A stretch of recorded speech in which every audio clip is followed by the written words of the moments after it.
Know Your Records was designed to inform our staff, volunteers, researchers, and the general public on the records of the National Archives and how they can aid in historical research. We offer not only the weekly lecture series, but also genealogy workshops, symposia, the annual genealogy fair, a book discussion group, and a researcher newsletter. If you would like more information about how to contact us, there is a flyer on the back table.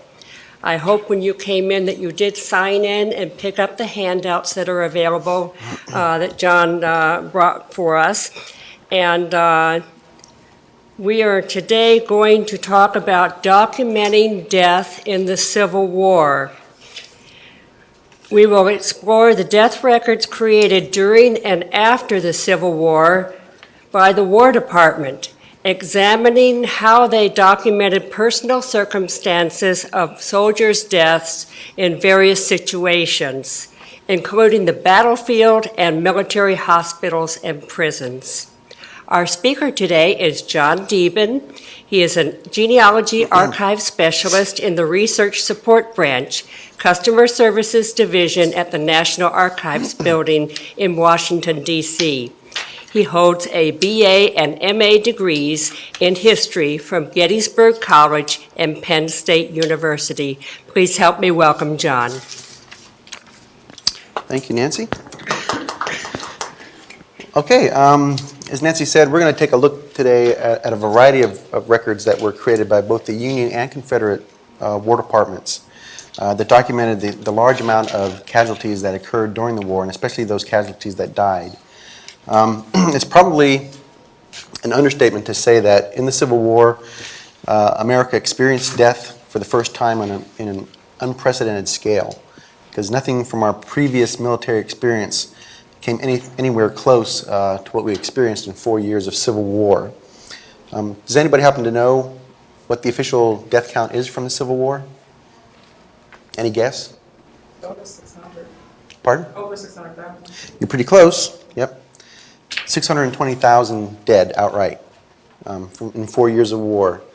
The last war that occurred within the memory of most of the Civil War generation was the Mexican War, and total casualties from that war only amounted to about 13,000, of which only about 1,700 of those were actual battlefield deaths. The rest were deaths from other causes. So the country really wasn't prepared for this scale of carnage that occurred during the Civil War. But I think it's significant that as early as the spring of 1862, when the unexpectedly high casualty rates came in from the Battle of Shiloh, that both sides suddenly realized that this was going to be a different kind of a war. It wasn't going to be the 3-month adventure that most people thought it was going to be in 1861. But it was going to be a long, drawn-out war of attrition.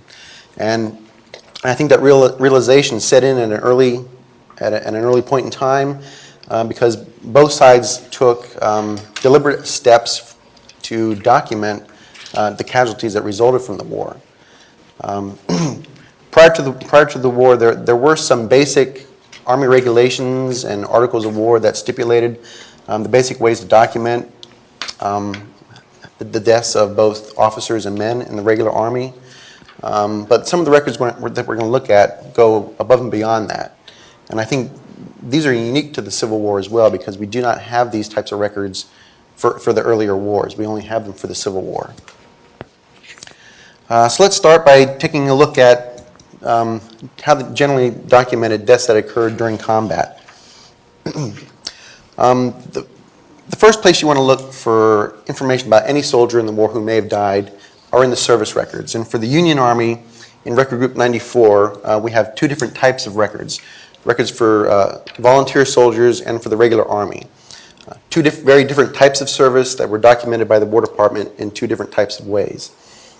The volunteer soldiers, of course, were the temporary soldiers that were called up specifically in response to the national emergency, whereas the regular Army service, that was the career Army. The regular Army was in existence in peacetime as well as in war. So for the volunteer soldiers, we have the carded service records. Most people who have done research at the National Archives are probably familiar with the compiled military service records. This is what this is in RG 94. These are the records that were actually created decades after the war ended, beginning in the 1890s by the War Department. And they were primarily compiled to help the War Department document service for military pension applications.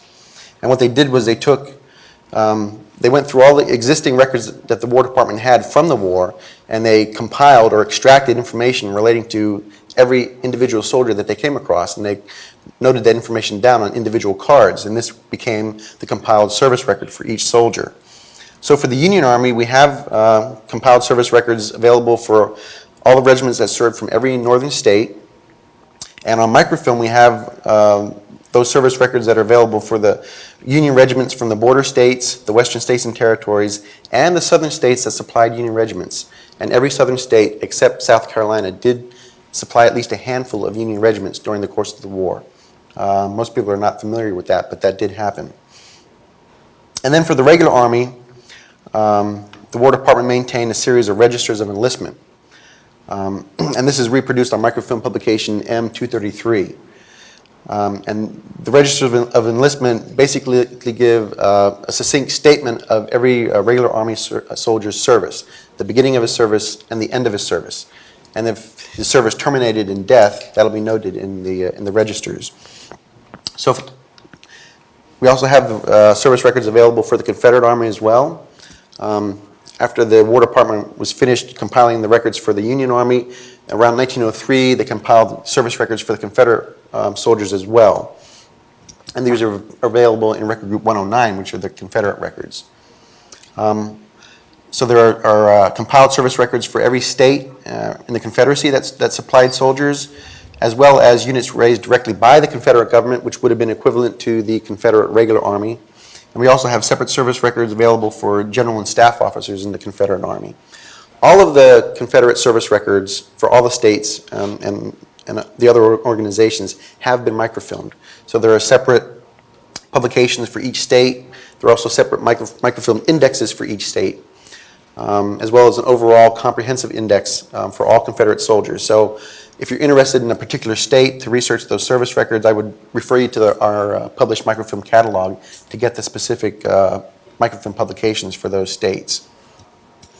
They're also listed if you got, let's see, if you got this copy of the green handout, all of the microfilm publications are also listed in there as well for both Union and Confederate service records for every state.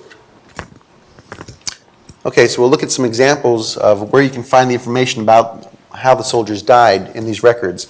This is the compiled service record for Colonel John W. McLean from the 83rd Pennsylvania. Most people are familiar with the 83rd because it was one of the regiments that helped defend Little Round Top at Gettysburg. It was the regiment right next in line to the 20th Maine on the second day of the battle. But here we see two cards from the service record for Colonel McLean. You can see they were both the information was extracted from two different muster rolls that were compiled. One was from May and June of 1862, and the other muster roll was the muster out roll from the regiment from September of 1864, when the regiment mustered out at the end of its initial 3-year enlistment before everybody re-enlisted. Both of those rolls showed that Colonel McLean was killed in battle on June 27, 1862. Now you notice a little discrepancy. The middle card shows that he was killed in the Battle of Chickahominy, while the end card shows that he was killed in the Battle of Gaines' Mill. Sometimes you'll find these little discrepancies in the records. It all depends on how the War Department clerks originally noted the information down. But it's the same battle. Today we generally refer to it as the Battle of Gaines' Mill. It was the third engagement of the 7 days battles that occurred during the 1862 Peninsula Campaign in Virginia. But every once in a while you'll find these little variant discrepancies. Also in the compiled service records for volunteers, there are personal papers sometimes filed with the service records. As the War Department was compiling these service records, if they came across a document that referred to a specific individual soldier, they usually filed that document with the service record. So a lot of times you'll find the original enlistment papers for these soldiers. You'll find maybe special orders that were written directly for these soldiers. Sometimes you'll find court-martial records.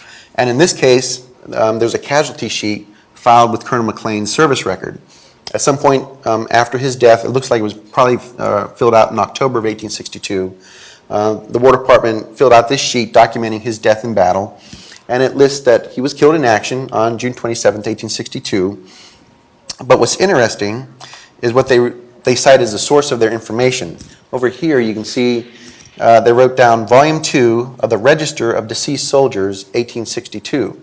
So here's a very important clue that there are other War Department records that you can look at that also have this death information recorded. Here's an example from the Register of Enlistments. It's probably hard for you to see the actual writing, but each entry for the soldier is spanned to 2 pages in the register. The first page on the left usually gave your basic information about the enlisted soldier, his name, his date and place, where he enlisted. It'll usually give a personal description, height, complexion, hair color, eye color, that sort of thing, his age. It may list where he was born, his civilian occupation, and so forth. What we're interested in is on the second page in the remarks column, because here is where you'll find any notations if a soldier died while in service. If we take a closer look at the second page, you can see in a couple examples, the first soldier on the top here, it lists that he died in November of 1862 at New Orleans. The soldier further down was killed in action in July 21st, 1861 at the First Battle of Bull Run. This soldier died in November 1861 at Sedalia, Missouri. And a little further down is another soldier who was killed in action in February of 1864 at Jacksonville, Florida. Now, as I said, the regular Army soldiers do not have compiled military service records. So this is only one of 2 possible places where you'll find information documented where these regular Army soldiers died during the war. The other place is in this series. Regular Army soldiers also had personal papers, but because they do not have compiled service records, their personal papers were arranged separately by the War Department, but they do exist. And they're pretty much identical to what I've already described that's available in the compiled service records for volunteers. So you can find a variety of different types of papers. The second series that's listed here, these final statements, this is a specific type of a document that was originally filed with the personal papers, but at some point in time, the War Department extracted them and arranged them separately. But these final statements are pretty much what they say they are. They're a record that documents the final statement of service for any individual soldier. And if the reason for his termination of service was by death, for whatever reason, that'll be documented in the record. And I'll show you an example here in a second. This is just a typical type of record that you might find in the personal papers that relates to an individual soldier's death. This happens to be an inventory of the effects for a soldier. This is for Lieutenant George Harrington of the 3rd U.S. Cavalry.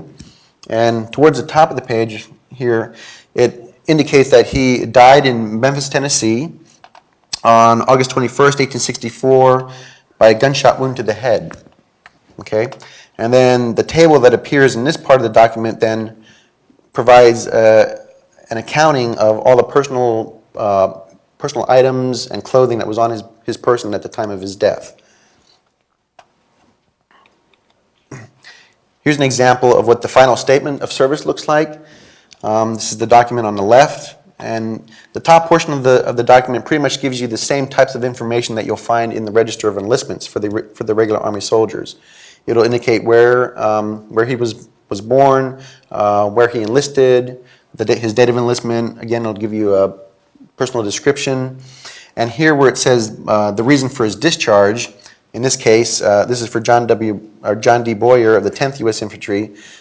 His reason for his termination of service was death, and it further lists right below that he died on October 19th, 1864 at the Lincoln General Hospital in Washington, D.C. By reason of inflammation of the lungs.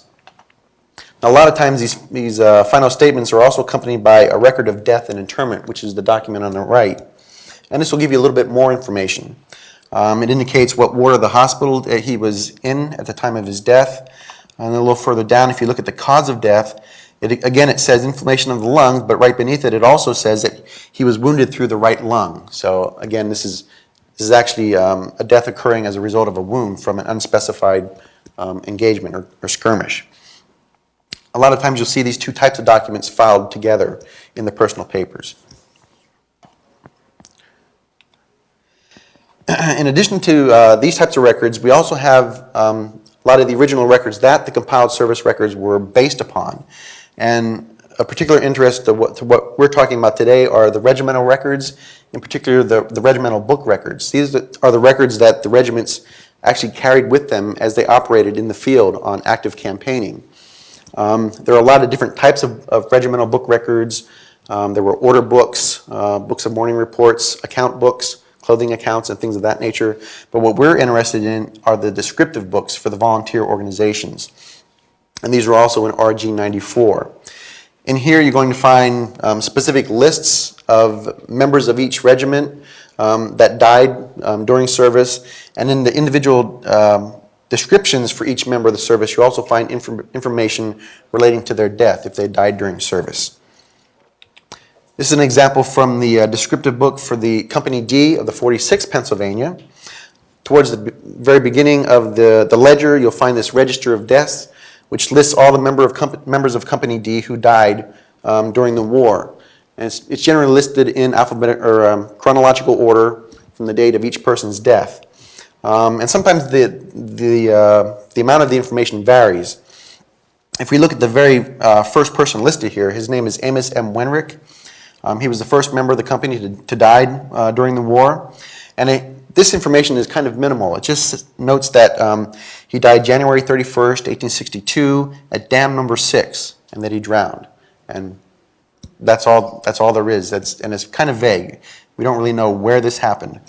But if we go further back into the volume to the section on the descriptive portion for each individual soldier, we can learn some more information. Again, each person's entry spans 2 pages in the volume. So entry number 76 is for Amos M. Wenrick. And the first page of the entry shows that he was 19 years old at the time that he enlisted. He was 5'6". He had a ruddy complexion, brown eyes, and sandy-colored hair. He was originally from Dauphin, Pennsylvania, and he was a farmer in this civilian occupation. If we go to the second page, it shows that he enlisted in September 2nd of 1861 at Harrisburg for a term of 3 years.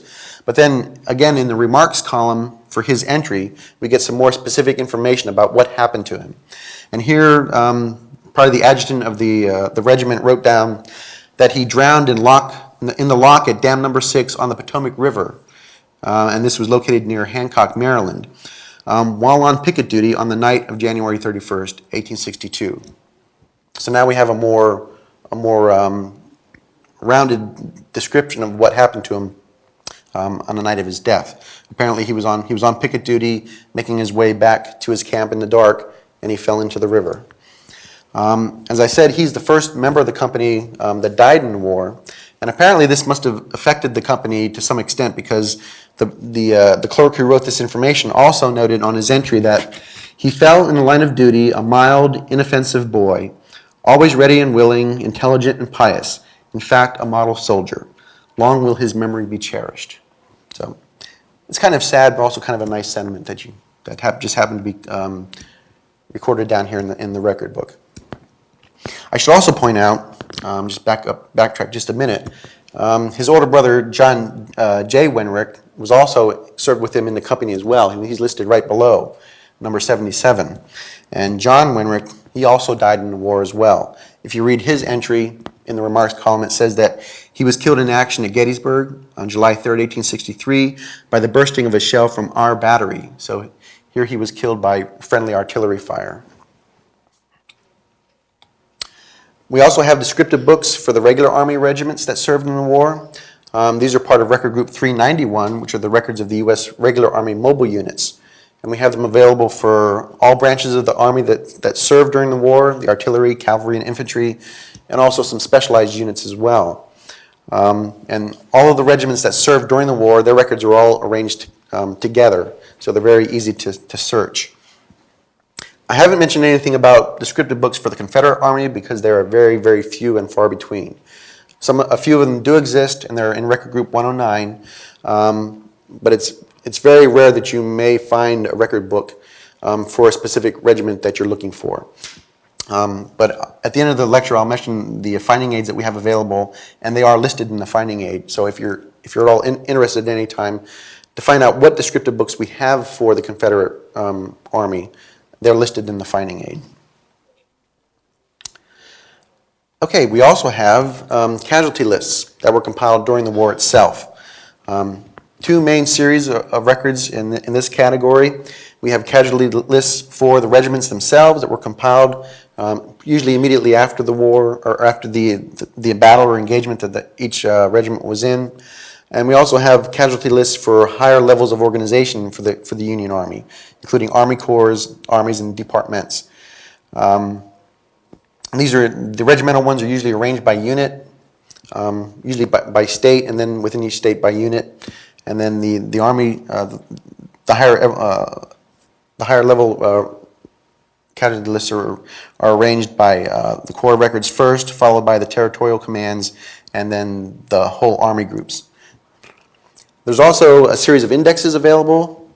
These were actually compiled by the War Department, so these are not NARA created indexes, so they're part of the accession to records as well.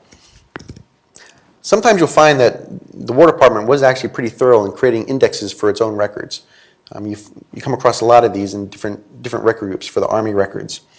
So they were pretty thorough about that. Here's an example of what these casualty sheets look like. Again, we're back with the 83rd Pennsylvania. The casualty sheet on the left here is for June 27th, 1862, for the Battle of Gaines' Mill. And you can see the information is arranged by type of casualty, with the killed first, followed by the wounded, which go on to the second page. And then within each category, the names are arranged by rank. So the very first name on the list we find again is Colonel John W. McLean.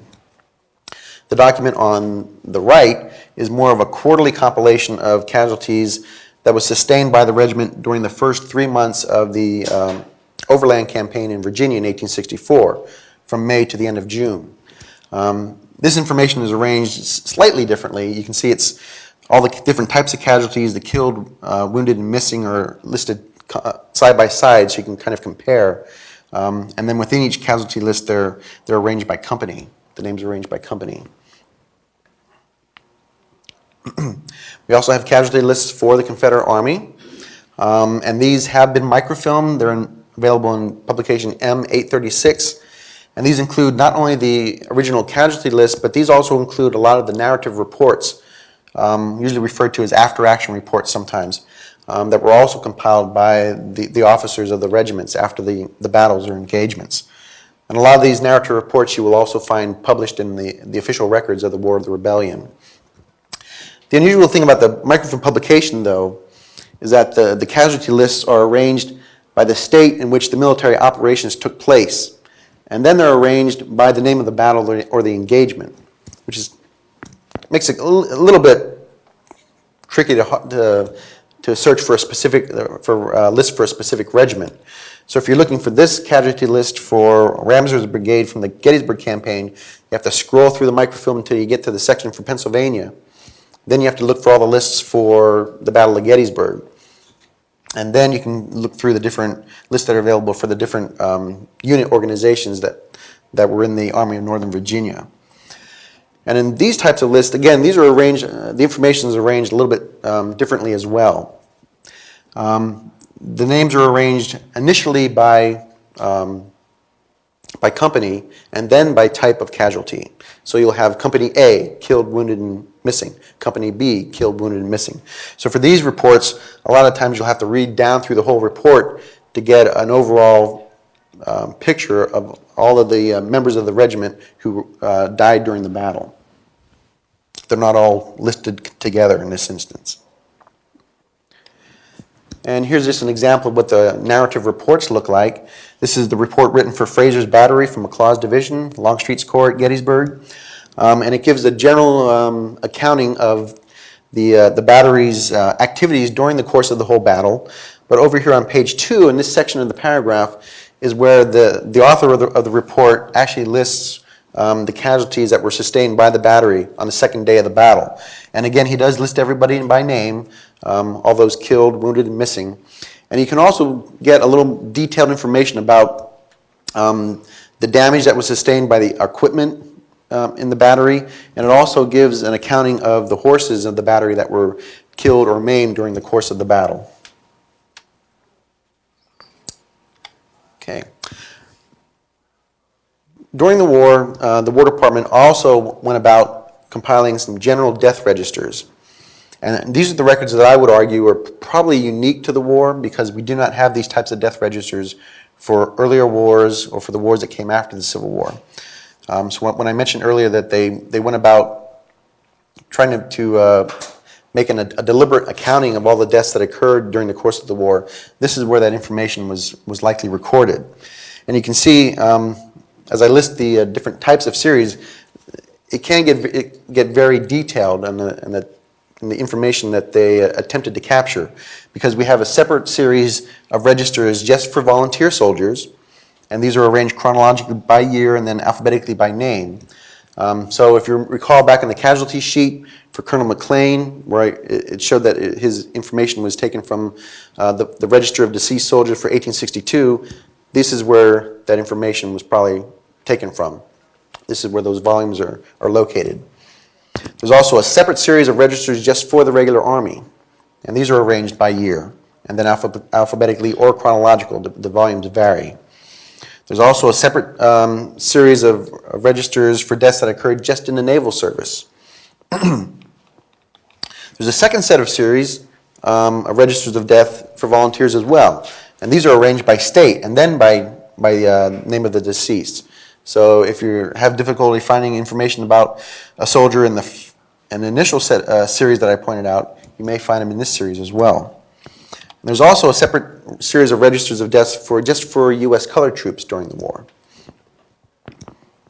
And there's even an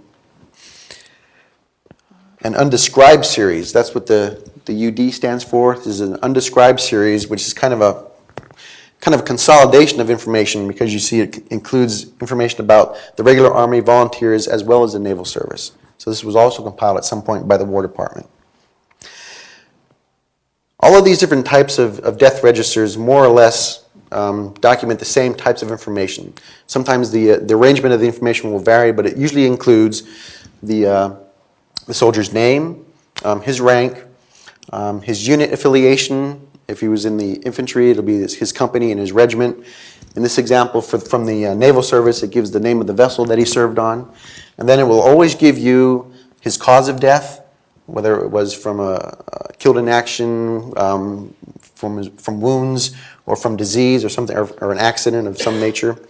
And it will give you the date of death and the place of death. And then usually at the end there's a remarks column which can contain any types of miscellaneous information. Sometimes I've seen notations indicating where the soldiers were buried after their death. Sometimes there are notations indicating what happened to their personal belongings, how they were disposed of after the individual deceased. But it's usually a catch-all column for whatever information that the clerks wanted to put in there. Here's an example of the register of deaths from the U.S. colored troops, and again, it's pretty much the same types of information with the name, rank, unit information, then cause, date, and place of death. The Confederates, to a lesser extent, also created some general death registers as well. There are two main series available. There's one set of registers of deaths in effect that were compiled by the Adjutant and Inspector General's office in the Confederate War Department. It's probably not comprehensive because it only includes 2 volumes for the entire span of the war, so it's probably not comprehensive. And then there was also a second set of registers that were compiled by the Second Auditor's Office of the Confederate Treasury Department. Now there's some speculation that the Treasury records were compiled with a view towards by the Confederate government of eventually adjudicating veteran claims for Confederate veterans after the war. But of course the war ended, the Confederacy lost, so that whole point became moot. But those records are still, they survived the war, and they're part of Record Group 109. Okay, let's move on to take a little bit more in-depth look at types of records that were created to document deaths that occurred in military hospitals during the course of the war. Again, the first place you want to look for any medical information, and especially for soldiers who may have died in hospital, are in the carded medical records for the Union Army. There are not any corresponding carded medical records for the Confederate soldiers that I'm aware of. But for the Union Army, these are very similar to the compiled military service records. They were created in the same way. The War Department went through all of the existing hospital records that it had in its possession, and it extracted information about individual soldiers and noted them down on cards. And you can see from the different series that they did a pretty thorough job of it. There are separate medical cards for the regular Army, Marine Corps, volunteers, the rest of the Naval Service, and even some specialized service as well. And here's basically what they look like. These are medical cards for Private Clement D. Cooper of Company D, 31st Iowa. The first card here on the left shows that he was taken on board the U.S. hospital steamer City of Memphis on March 7th of 1863 to be transported to the General Hospital in Memphis. The next two cards show that he was admitted to that hospital, which was also referred to as the Gayoso General Hospital in Memphis, on March 10th, 1863, and both of those cards also note that he died 2 days later, on March 12th, 1863.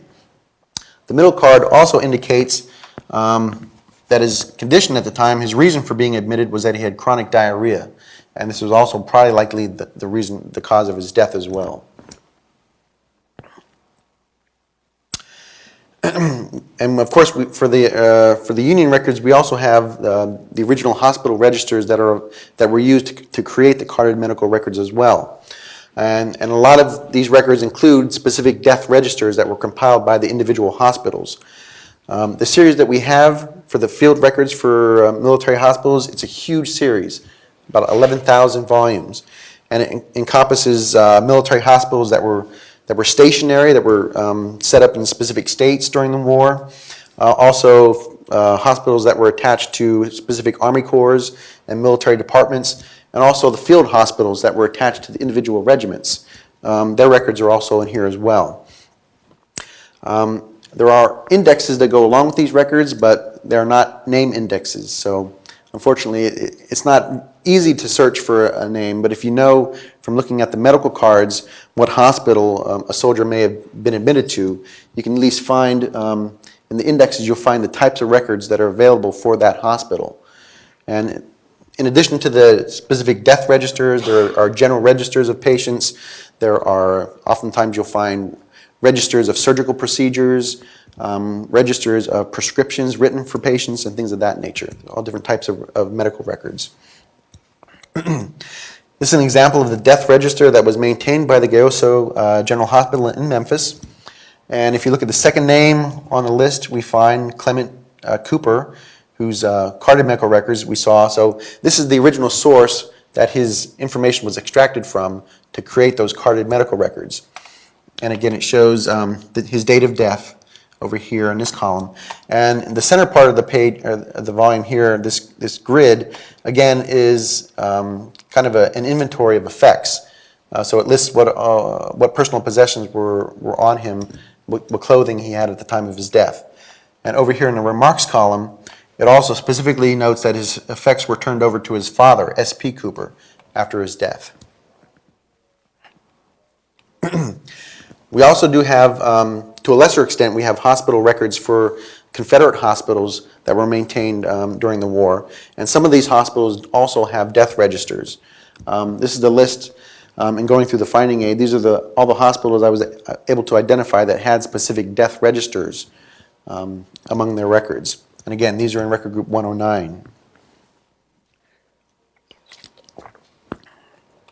And they're very similar in nature to the other death registers that we've talked about already. Again, they provide your basic types of information, including the soldier's name, his rank, his unit information, and his cause and date of death. This is an example of the death register from the Chimborazo Hospital in Richmond, which was probably the most well-known Confederate hospital during the war. in addition to the death registers, a lot of times you can also find death information filed with other types of hospital records as well. And these include, as I mentioned before, the general registers of patients. Sometimes you can find death information recorded in there as well. And a lot of the hospitals also had records detailing the general disposition of patients.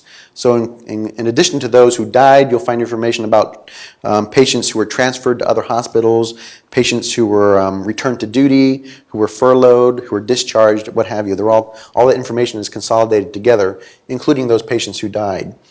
And they were maintained separately from the death registers. And the listing here is just a sampling of some of the hospitals where I was able to identify those types of records among the Confederate hospitals. So for example, here's a list of patients. This was part of patients who were returned to duty, sent to private quarters, transferred, furloughed, and died from the General Hospital number 8 in Richmond. This is the section of that volume which lists just the patients who died while they were in the hospital. And you can see this particular list is kind of minimal. It doesn't give you anything other than the soldier's name and his unit information. It doesn't provide his cause of death or anything like that. This example is a little more detailed. This is a record of disposition of cases for 2 hospitals in Raleigh, North Carolina. And they include both listings of soldiers who died as well as soldiers who were discharged on surgeon certificates. And the page shown here just happens to list just those soldiers who died while they were in the hospital. Sometimes in the Confederate records you can also find information about Union patients as well. And of course these patients were prisoners of war. A lot of the Confederate prisons that were located in urban centers such as Libby Prison and Belle Isle and Richmond, some of the times they did not have their own hospitals attached to the prison, so they did make use of the general hospitals that were located in Richmond.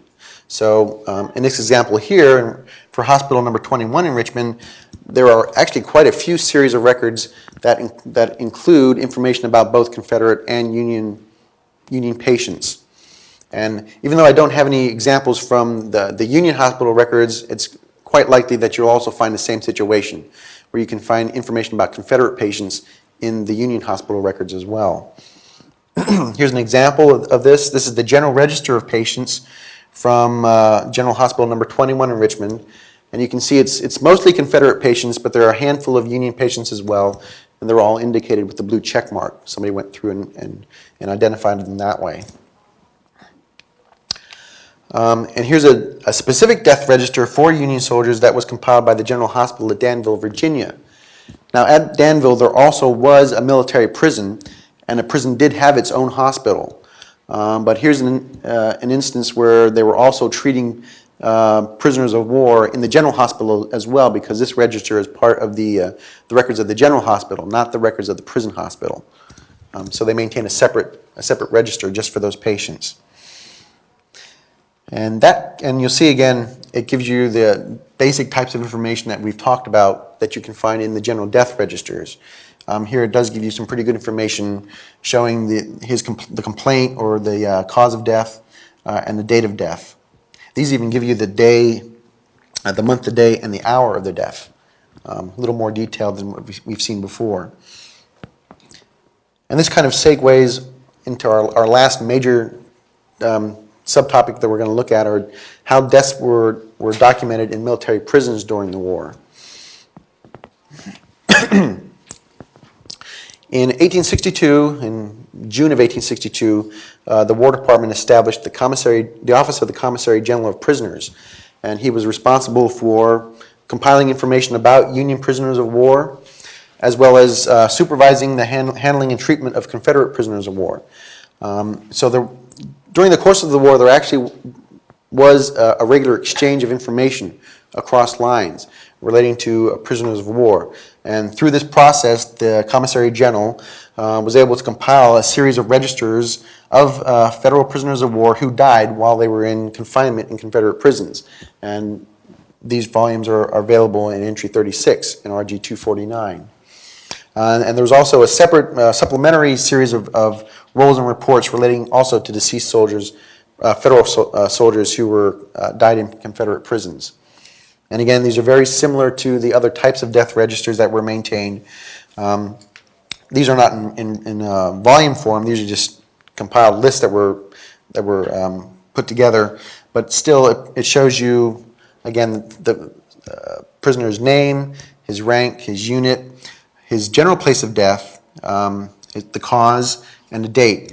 And in the last column, it shows you whether or not the prisoner died while in the prison camp itself or in one of the Confederate military hospitals. In this case, most of these who died in camp were related to Camp Oglethorpe, which was located in Macon, Georgia, which was the second largest Confederate prison camp in Georgia after Andersonville. The Commissary General of Prisoners also maintained records relating to paroled prisoners, Union prisoners of war. These soldiers were kind of in a state of limbo.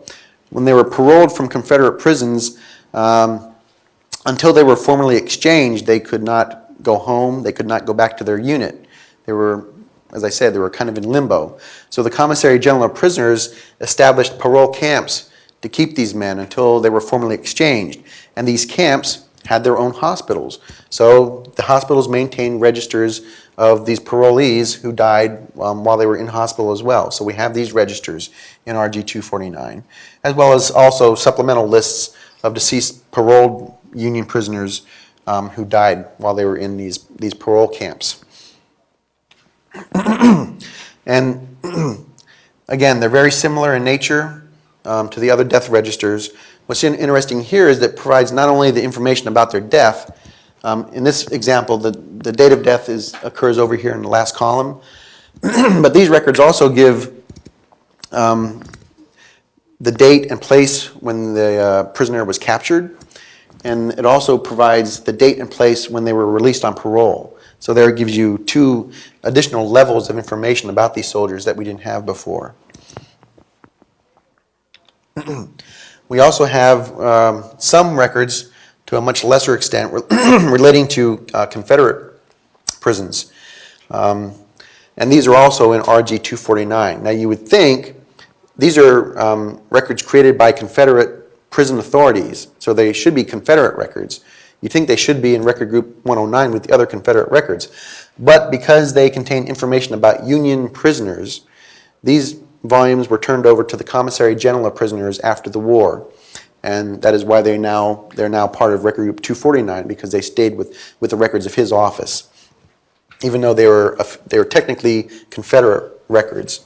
But in this case, we do have some records relating to Confederate prisons, and some of those records do have death registers. Entry 45 in RG 249 includes death registers compiled by the Danville Military Hospital that I mentioned earlier. And this is an example of what the ledger looks like.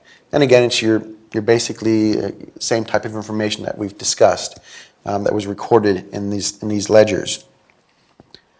And of course, because Andersonville was the largest and probably the most notorious Confederate prison camp during the war, we have the Andersonville records, and those records have been microfilmed in publication M1303.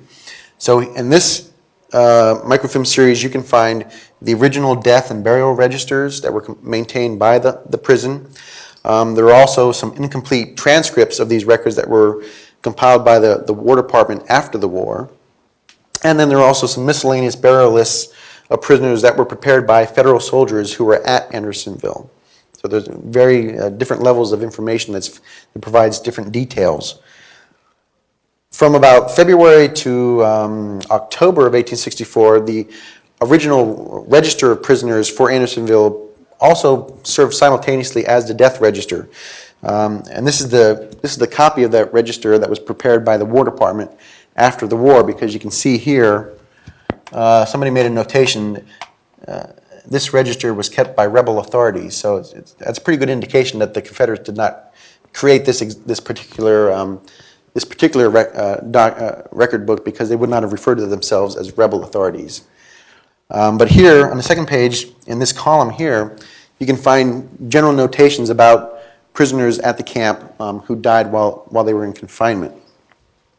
But then after October of 1864, Andersonville, the authorities there began compiling a separate death register, and that's an example from this page from that register as well.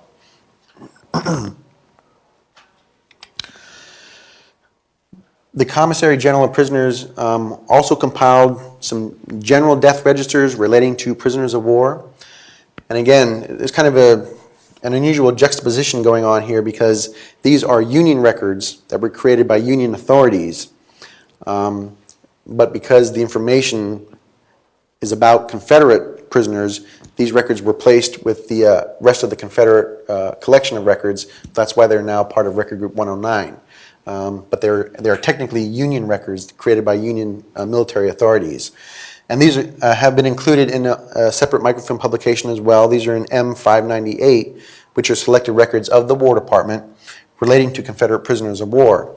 So there are three general series of death registers that are included in this publication. One is a series of registers that was compiled by the Office of the Commissary General of Prisoners, the same guy we've been talking about. There's also a separate set of registers that was compiled by the Surgeon General's Office of the U.S. Army. He used his own collection methods to extract information, and he maintained a separate set of registers. And there's also a third set of registers that includes information about both Confederate soldiers and sailors who were prisoners of war during the war. And again, here's an example of the death registers that were compiled by the Surgeon General's Office. And again, it includes not only information about place and date of death, but also about the place and the date where these individuals were captured. We also have, in addition to the general registers that were compiled by the Union authorities, we have records relating to the individual Union military prisons as well. And some of those prisons, the ones that are listed here, maintain specific death registers. Now again, these are Union records, they're from the Union prisons, but they're now part of the Confederate collection of records because the information they contain relates to Confederate prisoners. So most of these prisons here, everybody's probably familiar with the most well-known prisons in the North, including Camp Chase, Fort Delaware, Elmira, which was probably the northern equivalent of Andersonville, and Johnson's Island as well. All of these different camps maintain specific death registers. And here's an example of the death register from the Elmira prison. And again, as I mentioned before, it gives the information not only about the date and place of the prisoner's death, but also the date and place of his capture. And just as we saw for the hospital records, in addition to the specific death registers for the different military prisons, you can also find death information interfiled with other types of prison records as well.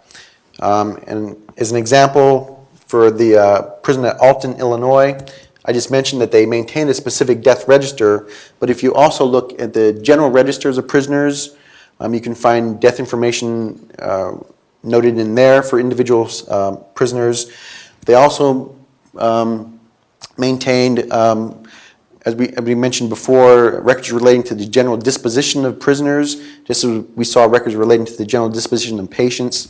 So the Alton prison has specific roles relating to prisoners who not only died while they were in confinement, but prisoners who were released, transferred, paroled, and so forth. And they also have a specific series of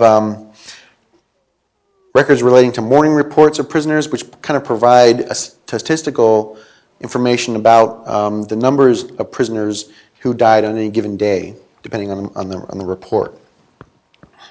And here's an example from the General Register of Prisoners for the Alton Prison in Illinois.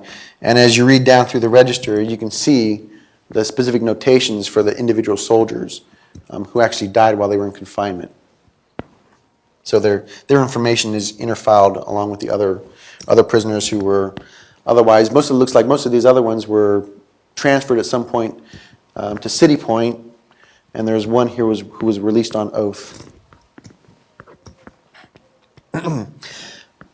The final record I want to point out is a general compilation relating to Confederate deaths and burials. By the end of the 19th century, around 1898 or so, reconciliation between the North and the South had progressed to a point where President William McKinley decided that the federal government should finally take responsibility for documenting the Confederate dead. Up until this time, they had pretty much been ignored by the federal government. From the time that the war was going on until decades after, Union dead were very carefully identified and eventually removed to the national cemeteries. The whole national cemetery movement emerged from the war, but the Confederate dead were virtually ignored. They were left to lie on the field where they died, where they were temporarily buried by the burial details that went through after the engagements, and they were deliberately ignored. But that changed at the end of the 19th century. And then in 1906, Congress finally established the Office of the Commissioner for Marking Graves of Confederate Dead. And that office went to work to actually identify the Confederate dead who died during the war and where their burials were located. So they actually went through all of the hospital and prison records that we've just talked about, and they extracted all the information relating to deceased Confederate soldiers. And then they actually went up north to the locations where these hospitals and prisons were located, and they attempted to identify the specific graves for all of these soldiers. And in 1912, they published this report, which is the Register of Confederate Soldiers and Sailors who died in federal prisons and military hospitals in the North. And it gives as comprehensive an accounting as was possible at the time of all the Confederate soldiers and sailors who died in these hospitals, in these locations in the North. So this is pretty thorough, and it's pretty valuable source for any type of information you're doing or any research you're looking for Confederate dead. So I would recommend that using this, and it's all the whole report in its entirety has been reproduced on microfilm in publication M918. Question? Yes. It's only doing prisons and hospitals, not if they just died in battle? Right. It went, as I said, it went through the hospital and the prison records, and then it attempted to locate where those soldiers were physically buried at those locations. So, if a soldier died in battle and was buried someplace else, he may or may not be noted in these registers, unless that information was recorded in the other registers, in the hospital or the prison records. It's hard to say. And finally, these are the finding aids that are available for these different types of records that we've been talking about. These are all available for use in our finding aids office downtown. All of the records that we've been talking about are located at the Archives 1 downtown. As far as I know, only the finding aid PI 101 for the Confederate records, that's the only one that's still in print. So it's still available as a free publication for any researchers who might be interested in having that. I do know that for the finding aid for Record Group 94, I do know that the Research Support Branch has a reproduction copy available, so that can make photocopies from it for anybody who's interested in that publication. But I'm not certain about these two here. But anybody who's interested in these two publications, we can find out whether or not that's available for to be photocopied or not. And finally, if you're interested in any supplemental reading, I would highly recommend these two publications. Both of them just came out last year. Drew Faust's Republic of Suffering and Mark Shantz's Awaiting the Heavenly Country. Both of these books take the whole experience of the American Civil War and place it within the larger context of America's Victorian culture of death. So it gives you an overall historical context for the death that was experienced by the United States during the course of the Civil War. These two books came out within a few months of each other, but I think the Faust book came out first, so it kind of grabbed the spotlight away from the Shantz book to some extent.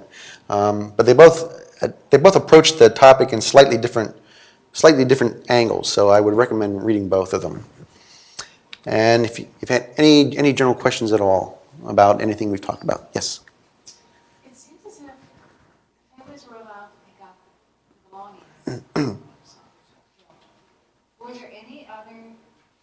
benefits given to them other than you can come up at your own expense and pick up this Well, the question is, some of the documents show that soldiers' individual belongings were returned to the families at some point, but was there any other?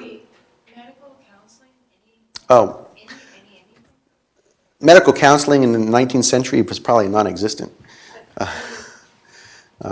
Any other benefits given to the families of the deceased? No. Pretty much no. If families wanted to recover the bodies of their dead relatives, they pretty much had to do it on their own, at their own expense. If you read accounts of the aftermath of the Battle of Gettysburg, they're just loaded with examples of families who traveled both down from the north and up from the south, looking for the temporary graves of their fallen relatives. And Did they even have any type of discretion on where they were buried? discretion? Did they even have a choice on where they got buried? Unless the families wanted to take the remains back to their hometown, they pretty much were either set aside in a local cemetery, and then probably later transferred to a national cemetery. But unless they wanted to take them home, there was probably no other say in about what happened to the remains. Yes, sir. You showed images of actual pages from registers. Mm-hmm. Is that reproduction capability available to researchers? There's some. There's some. Can researchers copy, image, whatever? There's it depends on the size of the volume.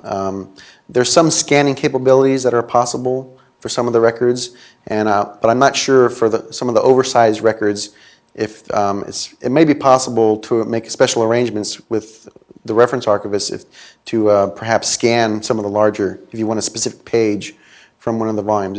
You'd probably have to talk to one of the reference archivists to see if something could be arranged. Did you make the actual images yourself? Yes, all the scanned documents we saw here, I did myself. So, yes. I noticed a number of the entries, you have a record group number, but no entry number on. What do we need in order to find those? Well, the only series that some of the Confederate series do not have entry numbers, and that's because the War Department, when they got these records, they started to arrange them following their own arrangement, because the view was towards eventually publishing them as part of the official records. So they assigned them chapter and volume numbers, and those entries. So those series still have those chapter and volume designations. If you look through the finding aid, you'll see a series, and they'll give you a chapter number and a volume number. Some of those series that were not designated were assigned traditional entry numbers. You can find those as well. But if you're using the finding aid, just looking at a specific series, just note down the chapter and the volume number, and it can be the records can be pulled just as easily as those with the regular entry numbers. You had a question? You talked about a very huge group of field records and hospitals. Mm-hmm. And if we do have the name and the regiment and everything of our ancestor, and we're fairly certain of which hospital he was in, is it possible to look at the original? And if so, is there a way to call in advance? Because I imagine it would take them a long time to find it if we did come to DC and ask to see the original. Yeah. They do. I think there are some internal finding aids that the staff have that will list what hospitals we have and what records we have for those hospitals. So somebody can probably do at least a preliminary check to see what records are available for a specific hospital that you might be interested in, and what types of records are available for that hospital. So yeah, you can always ask and see what they can do for you. But as far as I know, all of the hospital records are available to look at. Nothing's restricted or anything like that. So that you should be able, if the record exists for a specific hospital, you should be able to request it and look at it. Because sometimes the microfilm, a particular page is just really bad. Or the Right. images are as far as I know, as far as I know, none of the hospital records that we've talked about have been microfilmed. They're all in their original textual form. So not on Ancestry.com. No. Yes, sir. There was one record for a soldier who died at Lincoln Hospital. Mm-hmm. What is that hospital named after? Well, I imagine it's named after President Lincoln. So back then, they named things after living presidents.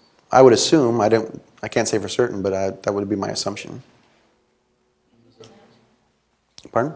They still name things after living presidents. Yeah, most likely it was named after President Lincoln. Quick was only president. Yeah. Well, that's what happens sometimes, I guess. Any other questions? Is there a copy of your presentation or something that people can get, or can get a copy? I didn't make any printouts of the PowerPoint slides. If that's what you're referring to. I didn't make any for this particular presentation. Yeah, the handout that should have been part of the.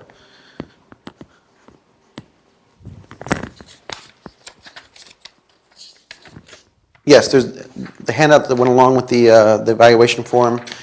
Pretty much lists all of the specific series in the record groups that we talked about, and there are probably some additional things in here that I didn't even touch on the slides because there's such an enormous amount of records available for some of these types of records, but they shall all be listed in the handout.